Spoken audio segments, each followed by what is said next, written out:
29 years of experience in the motoring industry, Metro Car Sales has been proudly serving you since 1976. Need a great deal on your next car? We've got you covered. We offer in-house finance arranged in 1 hour. So, what are you waiting for? Call us now on 033 3942 595. Visit us today at number 1 Bosham Street, Pietermaritzburg. You can also check out our amazing deals online at www.metrocars.co.za. Metro Car Sales, your number 1 dealer in deal.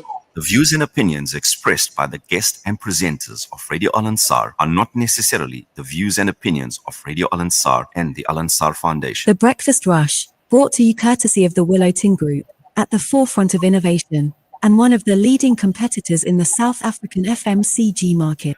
So we spoke about this a little bit earlier on the program, right? Following the President's State of the Nation's address, there seems to be hope on the horizon for developing municipalities that are fit for purpose, allocating a possible 23 billion rand toward water infrastructure. This is a critical move for the country where water quality is declining.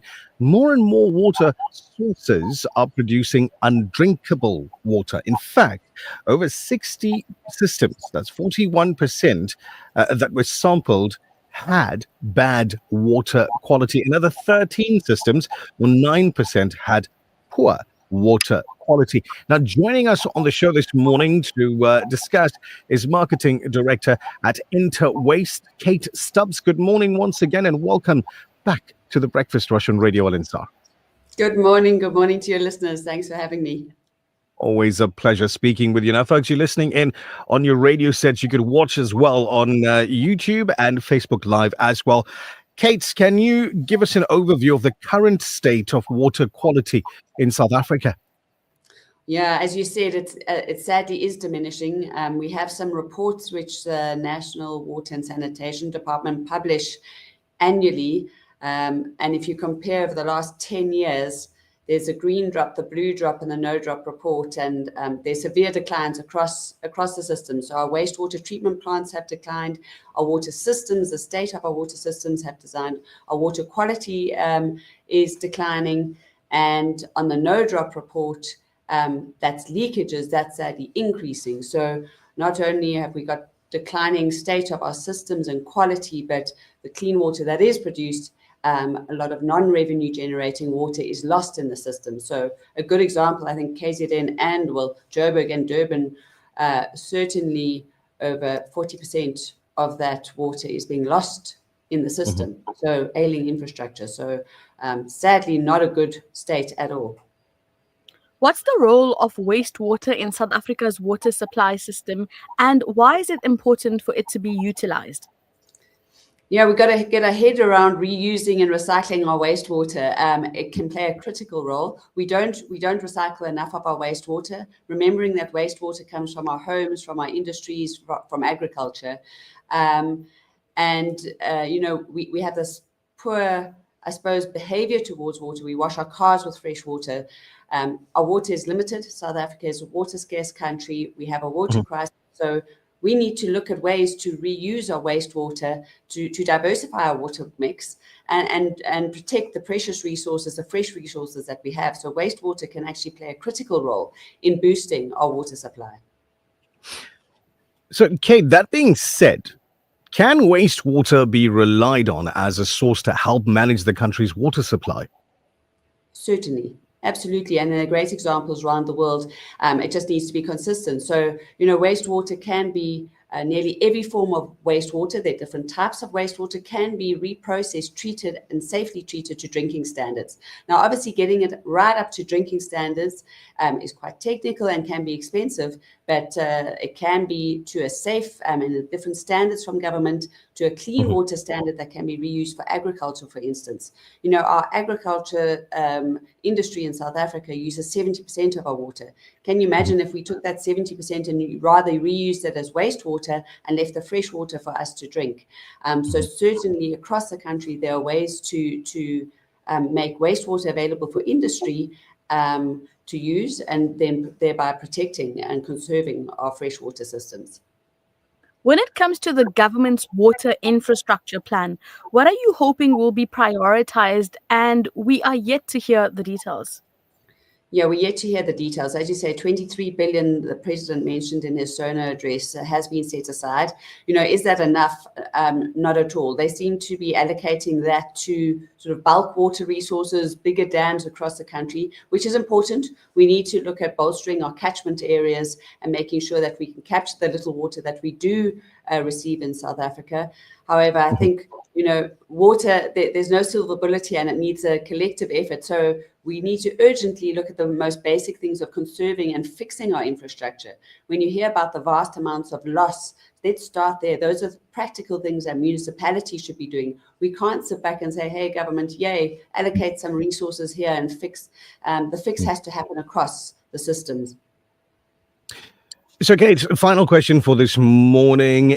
Is there an opportunity of collaboration between government and the public sector to maintain or help maintain and fix infrastructural issues to manage affluent or leverage existing systems in the private sector?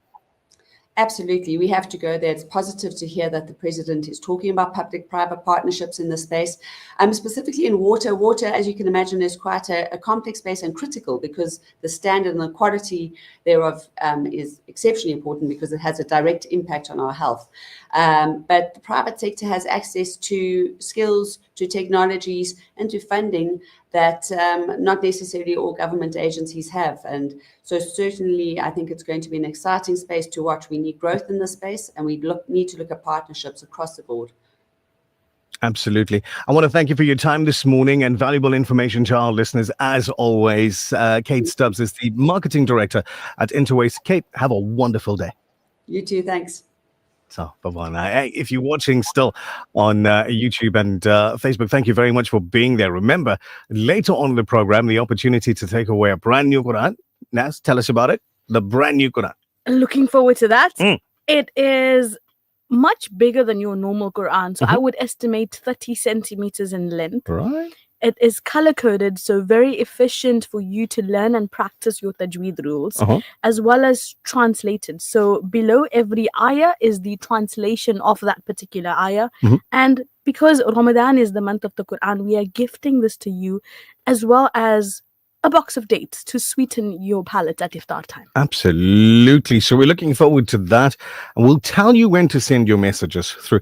Now, there was a question that went out on air just a little bit ago, and I had asked a question and said, should we install CCTV systems in your public schools where it's recording audio and video? Just considering what's going on in our school systems at the moment, violence, just poor behavior, whether it's on the part of the teacher or the pupil, doesn't matter, just poor behavior. So if there's a CCTV something installed in the classroom, then it's recording the video, recording the audio. Parent comes to school and says to the principal, your teacher did this. The principal says, oh, hang on. Let's go watch the video. Yeah. Let's go pull it up. It was classroom number 2 and it was approximately 10 a.m. Let's go pull out the video. Let's go watch it so that you can see exactly what happened. Yeah, the actual truth. The actual footage, the actual before, during, and after of what transpired in the classroom. So send us your messages. What do you think? Should there be CCTV installed in public schools to record audio and video? Bilkish says, Salam's team, yes. There should be footage. Gone are the days where pride was taken by the learner attending school, regardless of private or public. Yeah. It's a sad state of affairs. So Anonymous says 100% we should definitely have CCTV in every classroom. Farida says yes. Simple answer right there. Slums Nation now. CCTV, yes. Today's kids are something else. There was no disrespect in our times. Now, Anonymous, you didn't tell us when was your time. Idris says cameras with audio. Definitely. I like that. Safia Salamu alaikum. CCTV, yes. Cell phones, no. But what parents don't know is that the footage can be edited depending on whose side the school or governing body favors. Student or teacher can be made victim or villain. This is true. But then they would have to have somebody with skills like mine or skills like Zach's in order to achieve that. No, Eh? I think the IT guy should be in charge. You think the IT guy should? Yeah. Zach loves speaking without a microphone, but I mean, you can hear him. But a here's little the bit. thing: one needs to think about who is the employer of the IT guy. Yeah. So I know the conspiracy theories will abound, but here's my question to you one more time. Should there be, and you guys that are watching online as well, answer the question. Should there be CCTV installed in every classroom where it records audio and video? This is Mr. Asma. Yes. So there should be, for the protection of the teacher.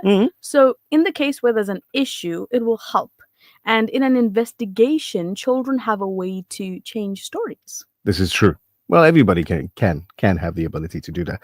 Fazila Simple Answer says yes. Nazia says yes, definitely. Anonymous says, Assalamu alaikum. Bad, ill-mannered children should be blacklisted from educational institutes. Some children think they are fathers and mothers of the teachers. And yes, CCTV in every classroom, and she adds office, is a must. Yeah. Some children. We'll talk about some children in a minute. Another anonymous message says, well, salams guys, I can't say it enough that behavior begins at home. I hear it daily. The neighbors, both sides, talk rough, harsh, and then swear with vile language. Vile. The kids are now speaking and behaving in that way, swearing back to their parents, and it's acceptable. They're not told to not behave like that, but rather that's how they should communicate. Tried calling the police, but they come after you. These adults are not afraid, and they're not uneducated parents behaving like this, manipulative narcissists, making them seem to be the victims. So when you see these videos, know where it's starting from. Too much emotional domestic violence in all communities. How are teachers supposed to deal with this?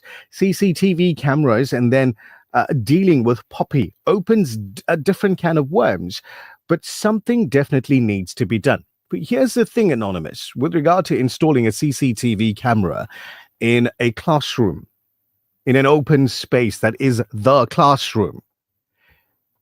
At the beginning of the year, as parents, we are asked to sign different things. You put it in there with regard to the CCTV in the classroom, because there's not supposed to be anything private taking place in the classroom. Correct. It's a teacher in front and up to 50 children on the other side. That's a public space. Yes. You know? So there's not supposed to be anything private taking place in there unless it's just the teacher and the child and the counselor. In a counseling session, then that would be private. And that should take place in the counselor's office, not in the classroom. Anyway, MK? No, teachers deserve their own privacy as each has a different method of education. MK, are we afraid of somebody else learning this teacher's method of education? I'm trying to understand what you're saying there. Yeah. Matter of privacy, as each has a different method of education. Here's an educator now. Assalamu alaikum to the Fab TBR team. The idea of installing cameras in classroom are a definite yes from me. Behavior of the students of today are pathetic as opposed to our days. So to protect the educators and students, it's best to have CCTV cameras installed. So Anissa in Phoenix, thank you very, very much. When we were in school, we couldn't even carry a toy to school to play with. So I think cell phones should not be allowed. The principal opened up a WhatsApp group for parents to communicate for emergencies, and they need to know what's happening in the schools. Nowadays, the kids, like the teachers, and to be many wannabe gangsters, and bullying needs to stop. Oh, there's so many parents I know watching and listening in right now. You're feeling very passionately on the subject, but there's lots of messages coming through on the WhatsApp. Yeah, we'll go through it in a little bit from now. Thank you very much for engaging on it. Quick ad break, and when we come back, we'll tell you about what's happening in your headline news. The Breakfast Rush, brought to you courtesy of the Willow